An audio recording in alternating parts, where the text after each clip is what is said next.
பழமையான மொழி, பண்பட்ட மொழி நம் பைந்தமிழ் மொழி. தேனினும் இனியது நம் தீந்தமிழ் மொழி. தமிழ் என்றால் எளிமை, தமிழ் என்றால் இனிமை, தமிழ் என்றால் அழகு, தமிழ் என்றால் அமிழ்தம். எளிமையான இனிமையான மொழியாக விளங்குகிறது நம் தமிழ் மொழி.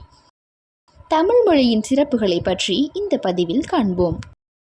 மொழி இலக்கணத்திற்கு தொல்காப்பியம், வீரத்திற்கு புறநானூறு, காதலுக்கு அகநானூறு, தமிழின் கலைப்பண்பாட்டிற்கு சிலப்பதிகாரம், கட்டிடக்கலைக்கு மயமதம், சிற்பக்கலைக்கு சிற்பச் செந்நூல், கணிதத்திற்கு கணக்கதிகாரம், பக்திக்கு இசைக்கு இசை அமைப்புக்கு பரிபாடல், இவை யாவற்றிற்கும் மேலாக உளவு, உணவு, மருத்துவம், அரசியல், பொருளாதாரம், காதல், குடும்பம் என மனித வாழ்வியலுக்கு ஒரு திருக்குறள் போதும்.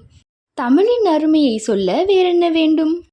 தமிழ் மொழி பற்றிய இன்னும் பல சுவாரஸ்யமான தகவல்களை அடுத்த பதிவில் காண்போம்.